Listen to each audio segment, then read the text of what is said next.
Hello दोस्तों, स्वागत है आप सभी का आर के क्लासेस 22 में।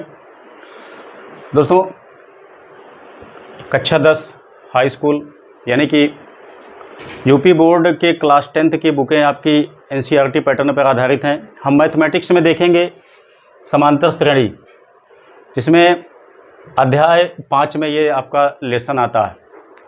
इसमें सबसे पहले हम यहाँ पे कुछ मूलभूत चीज़ों को देखेंगे कि एपी होती क्या चीज़ है, कैसे हम पहचानें कि ये समांतर श्रेणी है या समांतर श्रेणी होती क्या चीज़ है। यह एक सीक्वेंस होता है। ये आपका ऐसा सीक्वेंस होता है कि कुछ संख्याओं को बढ़ते हुए क्रम में भी रखा जा सकता है, घटते हुए रखा जा सकता है, या संख्याएं जो दी गई होती हैं वो आपकी गुणज में हो सकती हैं या भाग में हो सकती हैं, या संख्याओं को जोड़ के रखा जा सकता है या संख्याओं को घटा के रखा जा सकता है। ठीक है, मतलब माइनस के साथ में या तो प्लस के साथ में भी संख्याओं को रखा जा सकता है। तो सबसे पहले हम देखेंगे कि ये होता कैसे है, क्या है। तो देखिए, इसमें सबसे पहले एक सीक्वेंस दिया हुआ होता है। सीक्वेंस को कहा जाता है अनुक्रम।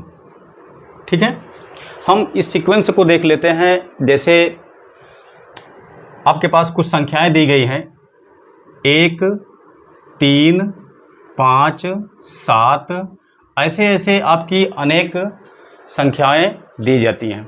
इसमें कुछ पद आपके, जैसे यहाँ पे हमने दिया है, कुछ पद दे दिए जाते हैं, उसके बाद आगे डैश डैश लगा के छोड़ दिया जाता है। आगे यहाँ पे n पद लिख दिया जाता है या नहीं भी लिखा जाता है। तो इसमें हम देखेंगे कि ये सीक्वेंस आखिर कैसे बना हुआ है, क्या कोई विशेष क्वालिटी इसमें है या नहीं है। तो देखिए, सीक्वेंस क्या है, जितने भी संख्याएं यहाँ पे लिखी गई हैं वो एक नियम पे लिखी जाती हैं। जैसे हमने बताया आपको कि ये आपकी बढ़ते क्रम में हो सकती है या घटते क्रम में हो सकती हैं, या गुणे में हो सकती हैं, भाग में हो सकती हैं, जोड़ में हो सकती हैं, घटाना में हो सकती हैं। किसी भी पद में ये संख्याएं दी गई होती हैं, लेकिन इनमें एक विशेष गुण होता है। क्या होता है, यहाँ पे देखिए, जैसे कि ये संख्याएं आपकी दी गई हैं, इसमें हम समझ लेते हैं कि क्या चीज़ है। देखिए, सबसे पहले हम यहाँ पे देखेंगे तो ये आपका पहला पद है। पहला पद को इसमें दिखाया किससे जाता है, ए से दिखाया जाता है। ए आप स्मॉल भी मान सकते हो, कैपिटल भी मान सकते हो। ए से दिखाया जाता है, तो ए पहला पद इसमें आपका जो दिया गया होता है उसको हम देख लेते हैं। उसके बाद देखिए, ये आपका सेकेंड पद है। सेकेंड पद को हम यहाँ पे पहले लिख लेते हैं। अब हम देखते हैं कि इसमें विशेष डिफरेंस क्या है, विशेष क्वालिटी क्या है। तो आप देखेंगे यहाँ पे, तो ये जितनी भी संख्याएं दी गई हैं, यहाँ पे प्रत्येक दो पद को आप मिला के देखेंगे तो एक निश्चित संख्या का डिफरेंस आपको देखने को मिलेगा। ठीक है, यही इनका विशेष क्वालिटी होती है कि ये आपका, जैसे हमने बताया, गुणा भाग या किसी में हो सकता है। तो जो ये सीक्वेंस आपका दिया गया है, ये बढ़ते क्रम में दिया गया है, लेकिन सभी सीक्वेंस में एक निश्चित संख्या का डिफरेंस है। ठीक है, वो क्या चीज़ है, देखिए, 1, 3, 5, 7। ठीक, यानी कि इस प्रत्येक संख्या में यहाँ पे 2-2 का डिफरेंस मौजूद है। तो जो यहाँ पे डिफरेंस मौजूद है उसको क्या कहा जाता है, उसको कॉमन डिफरेंस कहा जाता है, मीन्स सर्वांतर कहा जाता है उसको, और डी से दिखाया जाता है। ठीक है, डी इज इक्वल क्या होता है, b माइनस ए, मीन्स हम सेकेंड वाले पद में से पहला वाला पद घटा देंगे। ठीक है, कहीं से भी इसको उठाया जा सकता है। हम यहाँ से इस वाले पद में इसको घटा सकते हैं, आगे जो आपके आने वाले पद हैं उसमें से उससे एक पहले वाला पद घटा सकते हैं। तो यही इसकी एक विशेष क्वालिटी होती है। ठीक है, तो यहाँ पे हम सर्वांतर कैसे निकालते हैं, हम सेकेंड वाले पद में से पहला वाला पद घटा देते हैं। तो सेकेंड वाला पद आपके पास कितना है, 3 है। पहला वाला पद आपके पास कितना है, 1 है। तो हम घटा के देखते हैं तो यहाँ पे आपको मिलता क्या है, 2। तो यही एक विशेष क्वालिटी होती है इसमें, इस सीक्वेंस में। इसी सीक्वेंस को कहा जाता है समांतर श्रेणी। ठीक है, अब देखिए, 2 का डिफरेंस सभी में मिलेगा। जितनी संख्याएं आपकी यहाँ पे दी गई हैं, ये वाली, इसमें सभी में 2 का डिफरेंस मिलता चला जाएगा। इसी को कहा जाता है समांतर श्रेणी। ठीक है, इसमें बस खास चीज़ें आपको देखिए, इससे संबंधित किसी भी सवाल को लगाने के लिए आपको 2 या 3 चीज़ों की आवश्यकता पड़ती है। सबसे पहला चीज़ क्या है, यहाँ पे आप देखिए, ए यानी प्रथम पद आपको पता होना चाहिए। सेकंड बात क्या है, सर्वांतर आपको पता होना चाहिए। उसके बाद इसमें अब इसी के अनुसार कुछ चीज़ें पूछता है, जैसे कि अंतिम पद क्या होगा इसका, 5वां पद क्या होगा इसका, 7वां पद क्या होगा इसका, ऐसे इसमें nवां पद पूछ लेता है। ठीक है, तो ये सीक्वेंस आपका दिया गया है। इसी के अनुसार हम सवाल को देख लेते हैं कि नेक्स्ट आपकी सवाल क्या दी गई है। तो आप 5.1 में लेसन बुक में आप देखेंगे तो आपको मिलेगा, इसमें एक सीक्वेंस दिया हुआ मिलेगा आपको वो सीक्वेंस मैं यहाँ पे लिख के आपको दिखाता हूँ। सीक्वेंस आपका दिया गया है 5, 8, 11, 14 डॉट डॉट, ये आपका सीक्वेंस दिया गया है। ये आपका लेसन स्टार्ट हो चुका है अध्याय 5.1, ठीक है। इसमें पूछा क्या गया है, आप देखेंगे तो पूछा गया है इसमें प्रथम पद, ध्यान दीजिए, इसमें आपका पूछा क्या गया है, प्रथम पद तथा सार्वांतर ज्ञात कीजिए, ठीक है। ये आपका सीक्वेंस दिया गया है लेसन 5.1 की पहला क्वेश्चन ये है आपका। और उसके बाद इसका जो सीक्वेंस है वो ऐसा है, लेकिन पूछा क्या गया है, प्रथम पद पूछा गया है तथा सार्वांतर ज्ञात कीजिए, ये आपसे पूछा गया है। मैं मतलब ये है कि पहली सवाल बिल्कुल बेस से उठाया है, बेस ही आपसे पूछा गया है। तो अभी हमने आपको बताया कि प्रथम पद आपका क्या होगा, प्रथम पद आपके पास है 5, ठीक है।